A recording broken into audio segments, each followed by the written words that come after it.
Now, in the next segment of this chapter, we are going to discuss about the great epics. Now, there are two great epics of the Vedic age. They are the Ramayana and Mahabharata. Now, Ramayana is older than Mahabharata, and in Ramayana you have already seen in Doordarshan during the lockdown period that the entire story of Ramayana was shown, and even the entire story of Mahabharata was shown. So, this Ramayana and Mahabharata, these are the two main epics which describe the lives and exploits of the great heroes of the Aryans, the great kings, how they have exploited and how they have ruled. That is what is described in these two epics. Now, a part of Mahabharata is your Bhagavad Gita, in which Lord Krishna explains the philosophy of karma and immortality of the soul. Soul never dies. Atma never dies. It changes its form. After one birth, you die, you live a life, you die, and again you take another form, another life. So, Atma never dies. So, the immortality of the soul and the karma, philosophy of karma is, and the devotion to the Almighty. That is being described in the Bhagavad Gita. The Dharma Shastra. Dharma Shastra, in this you will have chiefly the Manusmriti, the Yajnavalkya Smriti, Vishnu Smriti and Narad Smriti. So in this Dharma Shastra, there is one Dharma Shastra mentioned. In that book you will have things like Manusmriti, Yajnavalkya Smriti, Vishnu Smriti and Narad Smriti. And this Dharma Shastra, it has divided the Hindu law into Varna or caste. Now, according to Hindus, there are 4 caste systems, and even it divides 100 years of, Varna or caste. Hindu laws, they are divided into Varna or caste. Now, in this Varna, in a lifespan of 100 years, a man will have to live in 4 stages. These 4 stages are, first stage is brahmacharya, just after birth, before marriage, until marriage, from birth to until marriage, the stage is called as brahmacharya. After marriage, giving birth to children, raising the children, that is grihasthashram.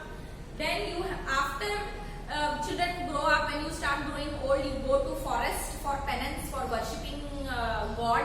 That is called as vanaprastha. After vanaprastha, going and living a life of a sage in the forest, that is vanaprastha. And the last stage is sannyas ashram, where a man dedicates himself to the service of the people, serving the people, just as living a life of a sannyasi, bhikshuk. That stage is called as the sannyas ashram. Now, from the archaeological sources, as I have taught you in the first lesson, that through archaeology, that is, there are scientists whose work is digging and finding out the history of a particular country, and through that only we could get the knowledge of Harappa and Mohenjo-daro. So similarly, the archaeologists have also found out, have got many evidences regarding the Vedic age. And through this archaeology only we came to know that there was a Ram Mandir in Ayodhya. That means Ram was living in Ayodhya, Ram's palace was there in Ayodhya. So all this have come to existence through the pillars and through the chakras and through the monuments which got buried under the earth. Through those sources only we come to know that yes, Ram was existing. Means it is not a myth. Ram was a person who was living on this earth, and he was living in Ayodhya. So all this knowledge we get from archaeology. So archaeological evidences also give us a lot of knowledge about the Vedic age, where people practiced agriculture and domestication of animals. Now the Rig Vedic civilization. Rig Vedic civilization is like the social life during the Rig Veda. Now Rig Veda is the oldest Veda that we have already discussed before, and it is the first testament of mankind, and it is having nearly 1028 hymns, and you have the Gayatri mantra also in Rig Veda. So what was the life? That is the early Vedic age. So Rig Vedic age means early Vedic age. During that time, what type of social life people led? Now in this part of the chapter, you will have to describe on various heads the difference between early Vedic age and the later Vedic age. So now let me discuss. So far I have discussed about the Vedas, 4 Vedas and the other allied books. Now I will discuss about the life of the early Vedic age. Regarding that, we will come to know about the social life. Family life. How was the family life? Their families were patriarchal. Patriarchal means father is the head of the family, and the oldest head of the oldest male head of the family is known as the Grihapati, and Grihapati performs all the social and religious customs of that family, and all the people have to obey the laws and rules and regulations which are levied by the Grihapati. Now, what was the condition of the women?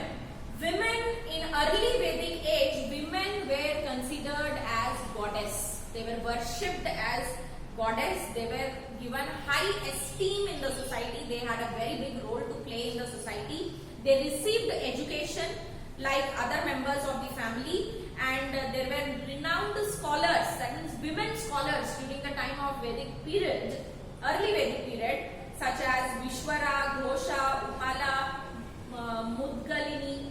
They have composed some literary books also. Rig Veda hymns also these ladies have composed. And young men and women, they had the right to choose their own partners. That means boys had the right to choose their wives, girls had the right to choose their husbands, and there were no social evils like child marriages, sati. Widows could undergo their choice. Widows had the choice to remarry. Food and dress. Now these people, they generally took vegetables, fruits, corns like barley and wheat, milk products, and they had a beverage. Beverage means like today we drink tea, coffee, some people drink alcohol, they are all considered as beverages. So in that particular early Vedic time, the beverage drank was called as soma. And that soma was also used in pujas, in religious offering to God. Soma was offered to God also. Okay, and it is an intoxicating drink. That means it is just like alcohol. Now, people used to wear clothes made up of cotton and wool, and they used to cover their heads with turban. And early Vedic people, they used to even wear undergarments, shirts and dhotis. And they used to wear ornaments which were made up of gold and silver. Now, games and amusements means what type of recreation? Now today, in order to have recreation, we go to malls. Now during lockdown, EOS is closed in Kondagaon, so half of the life of our people is destroyed because EOS is not opening. So in those times, during early Vedic period, what type of recreation or amusement games did they play? The people had, during their leisure time and vacant times, they used to go for hunting, chariot racing, dancing, singing, gambling.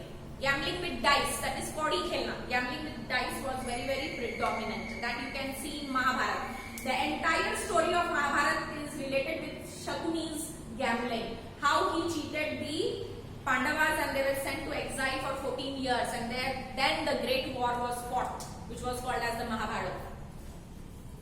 Now, absence of caste system during the early Vedic period, the people were very, very motivated. They were very modern type of people. They did not believe in, there was no such system as the caste system as it is practiced today, but they had divided the society into 4 varnas, that is Brahmans, Kshatriyas, Shudras, Vaishyas and Shudras, to regulate their life in a better way.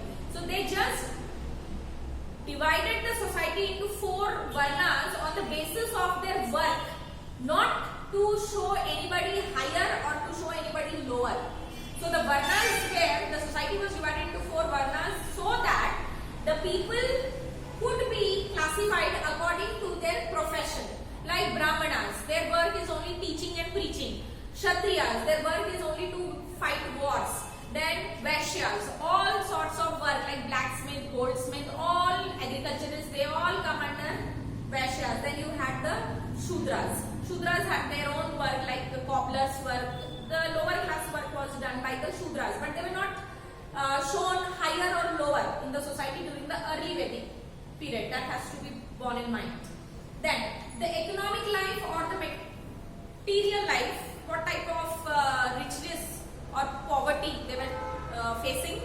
Agriculture was the chief occupation of the people of the early Vedic age, and they used to grow crops like barley and rice. Cotton and oil seeds were also grown.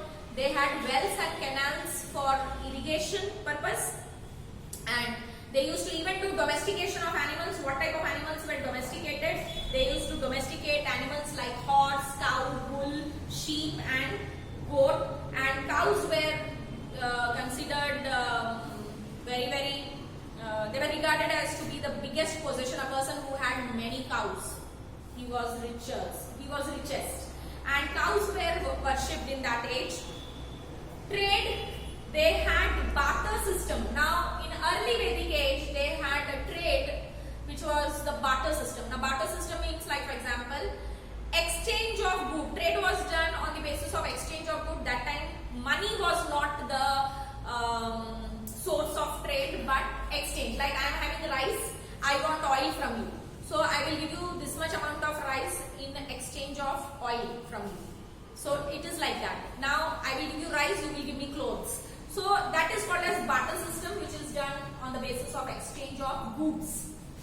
Then in those times they had a kind of coin which was called as the Nishka, and Nishka was very prevalent, and trade was carried both by land and water. That means they used to go on land to various places to do trade, and they used to even travel by sea also for doing trade. Other occupants and crafts. Now Aryans were engaged in building chariots and making ornaments, weapons, weaving, leather work also they knew the art of dyeing clothes, making earthen pottery. All this was known to the early Vedic age. Now early Vedic people then worship religion. They used to worship nature. They never worshipped any god, or they didn't worship idols, but they worshipped sun, fire, wind, dawn. Dawn means evening time. Then water, rain and earth. They considered these elements as gods.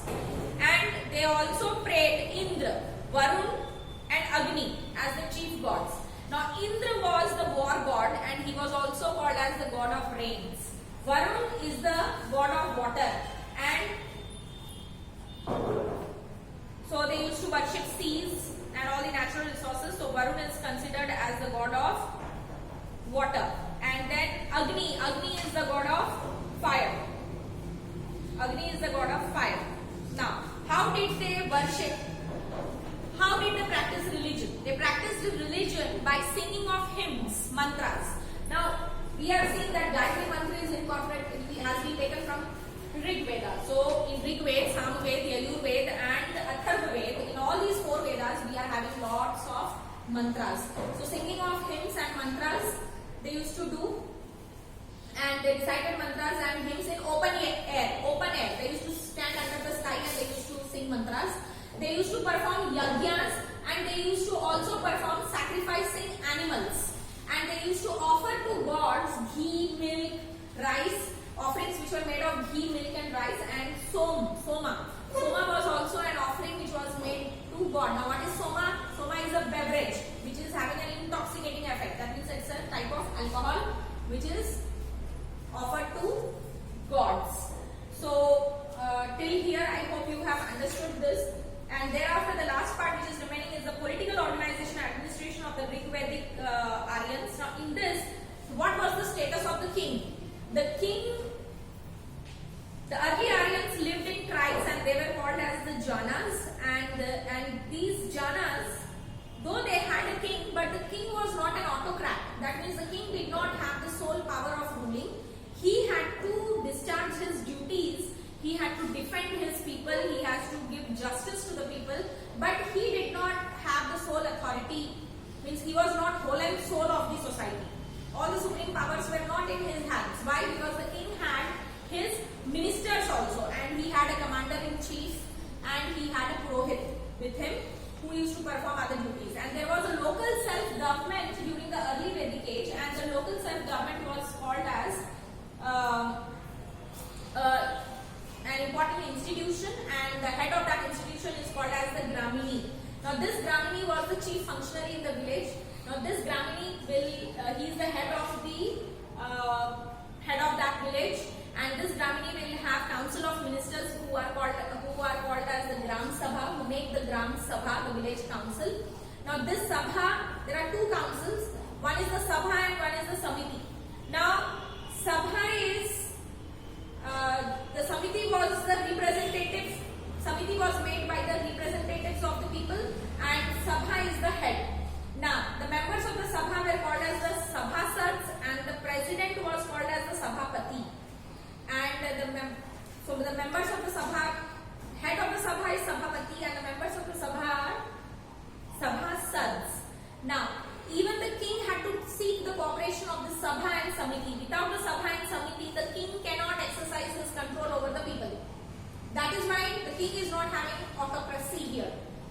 Now, method of warfare. The Aryans had a very primitive type of warfare. They used to fight with people like on foot, and they used to use horseback, or they used to even use chariots. Now, you have seen Mahabharata and Ramayana, how Ram fought war with the demons, and how in Mahabharata people fought. You can see people were fighting on foot, on horses, on chariots, and they used to protect themselves with the help of shields, and they used to wear armor, body armor, in order to protect themselves from the sharp weapons. Okay, and they did not kill they had rules of warfare where they did not kill their enemies when they were sleeping or when they were without any weapons. That means the warfare of the early Vedic time was very, very legal and very, very just. They were justice-loving people, and they never did anything wrong to their evil enemies. So that was the political condition during the early Vedic age. In the next class, we will discuss about the later Vedic civilization.